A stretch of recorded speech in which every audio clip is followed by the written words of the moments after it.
Hi hello ನಮಸ್ಕಾರ ವೀಕ್ಷಕರೇ, ನೀವು ನೋಡ್ತಾ ಇದ್ದೀರಾ ಪವರ್ ಪಾಯಿಂಟ್ ಯೂಟ್ಯೂಬ್ ಚಾನಲ್. ಇವತ್ತಿನ ಒಂದು ವಿಡಿಯೋದಲ್ಲಿ ಪಾಕಿಸ್ತಾನದ ಸ್ಟಾರ್ ವಿಕೆಟ್ ಕೀಪರ್ ಮತ್ತು ಬ್ಯಾಟ್ಸ್ಮನ್ ಆಗಿರುವಂತಹ ಮೊಹಮ್ಮದ್ ರಿಜ್ವಾನ್ ಅವರು ಆಸ್ಟ್ರೇಲಿಯಾದಲ್ಲಿ ನಡೆಯುತ್ತಿರುವಂತಹ ಬಿಗ್ ಬ್ಯಾಶ್ ಲೀಗ್ನಲ್ಲಿ ಭಾರೀ ಅಪಮಾನಕ್ಕೆ ಒಳಗಾಗಿದ್ದಾರೆ. ಜನವರಿ 12, 2026ರಂದು ಮೆಲ್ಬರ್ನ್ ರೆನಿಗೇಡ್ಸ್ ಮತ್ತು ಸಿಡ್ನಿ ಥಂಡರ್ಸ್ ನಡುವೆ ನಡೆದಂತಹ ಪಂದ್ಯದಲ್ಲಿ ರಿಟೈರ್ಡ್ ಔಟ್ ಆಗುವಂತೆ ಮಾಡಲಾಗಿದೆ. ಈ ಮೂಲಕ BBL ಇತಿಹಾಸದಲ್ಲಿ ಇಂತಹದೊಂದು ಮುಖಭಂಗಕ್ಕೆ ಒಳಗಾದ ಮೊದಲ ವಿದೇಶಿ ಆಟಗಾರ ಎಂಬ ಮುಜುಗರಕ್ಕೆ ಪಾಕಿಸ್ತಾನದ ಆಟಗಾರ ಮೊಹಮ್ಮದ್ ರಿಜ್ವಾನ್ ಒಳಗಾಗಿದ್ದಾರೆ. ರೆನಿಗೇಡ್ಸ್ ತಂಡ ಚೇಜಿಂಗ್ ಮಾಡುವ ವೇಳೆ ಮೊಹಮ್ಮದ್ ರಿಜ್ವಾನ್ ರವರ ನಿಧಾನಗತಿಯ ಬ್ಯಾಟಿಂಗ್ ನೋಡಿ ಮ್ಯಾನೇಜ್ಮೆಂಟ್ ತಂಡದವರು ಮೊಹಮ್ಮದ್ ರಿಜ್ವಾನ್ ಅವರು ರಿಟೈರ್ಡ್ ಔಟ್ ಆಗುವಂತೆ ಸೂಚಿಸಿದ್ದಾರೆ. ಮೊಹಮ್ಮದ್ ರಿಜ್ವಾನ್ ಬದಲಿಗೆ ಅದೇ ತಂಡದ ಆಟಗಾರ ಮತ್ತು ಕ್ಯಾಪ್ಟನ್ ಆಗಿರುವಂತಹ ವಿಲ್ ಸದರ್ಲ್ಯಾಂಡ್ ಅವರನ್ನು ಬದಲಿ ಆಟಗಾರನಾಗಿ ಕಳುಹಿಸಿದ ಘಟನೆ ಈ ಪಂದ್ಯದಲ್ಲಿ ನಡೆದಿದೆ. ಈ ಪಂದ್ಯದಲ್ಲಿ 10ನೇ ಓವರ್ನಲ್ಲಿ ಬ್ಯಾಟಿಂಗ್ಗೆ ಬಂದಂತಹ ಮೊಹಮ್ಮದ್ ರಿಜ್ವಾನ್ ರವರು 18ನೇ ಓವರ್ನವರೆಗೂ ಸಹ ಮೈದಾನದಲ್ಲಿದ್ದರು. 23 ಎಸೆತಗಳಲ್ಲಿ 2 ಬೌಂಡರಿ ಹಾಗೂ 1 ಸಿಕ್ಸರ್ ಸಹಿತ ಕೇವಲ 26 ರನ್ ಮಾತ್ರ ಗಳಿಸಿದ್ದರು.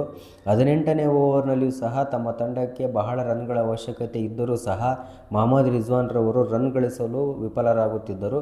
ಇದನ್ನು ಕಂಡಂತಹ ಮ್ಯಾನೇಜ್ಮೆಂಟ್ ಅವರು ವಿಲ್ ಸದರ್ಲ್ಯಾಂಡ್ ಅವರನ್ನು ಕರೆಯಿಸಿ ಮೊಹಮ್ಮದ್ ರಿಜ್ವಾನ್ ರವರನ್ನು ರಿಟೈರ್ಡ್ ಔಟ್ ಆಗುವಂತೆ ಸೂಚಿಸಿದರು. ಇದು BBL ಇತಿಹಾಸದಲ್ಲಿ ವಿದೇಶಿ ಆಟಗಾರನಿಗೆ ಆದಂತಹ ಅಪಮಾನ ಎಂದರೆ ತಪ್ಪಾಗಲಾರದು. ಇದು ಈ ಕ್ರಿಕೆಟ್ ಲೋಕದಲ್ಲಿ ತುಂಬ ಚರ್ಚೆಗೆ ಒಳಗಾಗ್ತಿರುವಂಥ ಒಂದು ವಿಷಯವಾಗಿದೆ. ರಿಜ್ವಾನ್ ರವರು ಈ BBLನಲ್ಲಿ ತುಂಬ ಕಳಪೆ ಪ್ರದರ್ಶನ ನೀಡುತ್ತಿದ್ದಾರೆ. ಈಗಾಗಲೇ ಆಡಿರುವ 8 ಮ್ಯಾಚ್ಗಳಲ್ಲಿ ಕೇವಲ 167 ರನ್ಗಳು ಮಾತ್ರ ಗಳಿಸಿದ್ದಾರೆ. ಅವರ ಬ್ಯಾಟಿಂಗ್ ಸರಾಸರಿ 21 ಹಾಗೂ ಸ್ಟ್ರೈಕ್ ರೇಟ್ 101.8. ಪಾಕಿಸ್ತಾನದ ಟಾಪ್ ಆಟಗಾರ ಆಗಿರುವಂಥ ಮೊಹಮ್ಮದ್ ರಿಜ್ವಾನ್ ರವರನ್ನು ಮೆಲ್ಬರ್ನ್ ರೆನಿಗೇಡ್ಸ್ ತಂಡ ತುಂಬ ನಿರೀಕ್ಷೆಯೊಂದಿಗೆ ತಮ್ಮ ತಂಡಕ್ಕೆ ಸೇರಿಸಿಕೊಂಡಿತ್ತು. ಆದರೆ ಮೊಹಮ್ಮದ್ ರಿಜ್ವಾನ್ ರವರ ಪ್ರದರ್ಶನ ತೀರಾ ನಿರಾಶೆ ಉಂಟು ಮಾಡಿದೆ ಅಂತಲೇ ಹೇಳ್ಬೋದು. BBLನಲ್ಲಿ ಮೊಹಮ್ಮದ್ ರಿಜ್ವಾನ್ ರವರ ಈ ಕಳಪೆ ಪ್ರದರ್ಶನ ಪಾಕಿಸ್ತಾನದ T20 ವಿಶ್ವಕಪ್ನಲ್ಲಿ ಸ್ಥಾನ ಪಡೆಯುವುದಕ್ಕೂ ಸಹ ತುಂಬ ಅಡ್ಡಿ ಉಂಟು ಮಾಡಿದೆ ಅಂತಲೇ ಹೇಳ್ಬೋದು. ಫ್ರೆಂಡ್ಸ್, ಒಟ್ಟಾರೆಯಾಗಿ BBLನಲ್ಲಿ ಮೊಹಮ್ಮದ್ ರಿಜ್ವಾನ್ರಿಗೆ ಆಗಿರುವಂತಹ ಅಪಮಾನವು ಕ್ರಿಕೆಟ್ ಲೋಕದಲ್ಲಿ ತುಂಬ ಚರ್ಚೆಗೆ ಒಳಗಾಗುತ್ತಿದೆ.